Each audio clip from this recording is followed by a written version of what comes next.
केंद्रीय निवडणूक आयोगाची आज पत्रकार परिषद आहे। वोट चोरीच्या आरोपावर पत्रकार परिषद होणार आहे।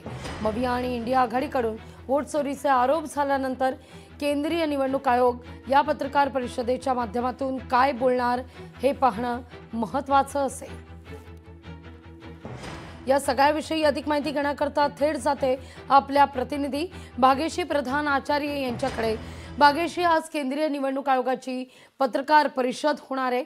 सगळ्यात महत्त्वाचं म्हणजे असं म्हटलं जातंय की या सगळ्या स्क्रुटिनी संदर्भात केंद्रीय निवडणूक आयोग काही भाष्य करण्याची शक्यता वर्तवली जाते।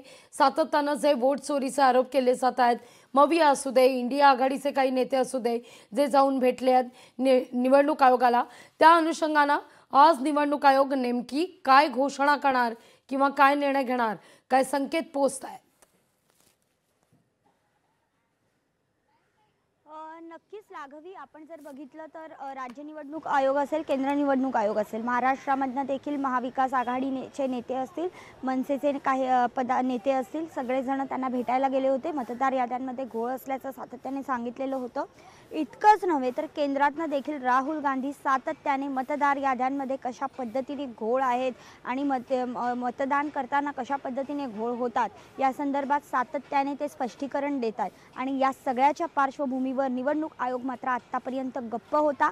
आज मात्र निवडणूक आयोगाने एक पत्रकार परिषद जारी केलेली आहे आणि या पत्रकार परिषदेमध्ये मतदार यादीमध्ये फेर तपासणीसाठी पुन्हा एकदा सुरुवात होणार आहे, जी गेल्या 2 दशकांमध्ये झालेलीच नाहीये। कारण ज्या वेळेला संगणकीकृत यादी या करण्यात आल्या त्याच्यानंतर मतयाद्या तपासण्यात आलेल्या नव्हत्या, ज्या आता तपासण्यात येणार आहेत। त्याची सुरुवात जी आहे ती पहिल्या 5 राज्यांमधून करण्यात येणार आहे। त्यामध्ये पश्चिम बंगाल आहे, आसाम आहे, केरळ आहे, अशी माहिती मिळते।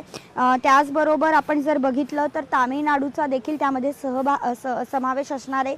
अशा 5 राज्यांमधून पहिले ही मतदार यादी जी आहे ती फेर तपासणीसाठी घेण्यात येणार आहे। हा पहिला टप्पा असणार आहे देशातला। त्यानंतर हळूहळू सगळेच टप्पे यामध्ये येणार आहेत। खरं तर महाराष्ट्राला देखील यामध्ये कदाचित प्राधान्य देतील, त्याचं कारण स्थानिक स्वराज्य संस्थांच्या ज्या निवडणुका आहेत त्या अगदीच तोंडावर येऊन भाग्यश्री, मुद्दा लक्षात येतोय, माफ करा काही सेकंद तुम्हाला थांबवते। तुमच्याकडून या सगळ्याविषयी अपडेट घेणार आहोतच। तुर्तास धन्यवाद। लोकशाही मराठी ऐका, पहा, जागरूक रहा।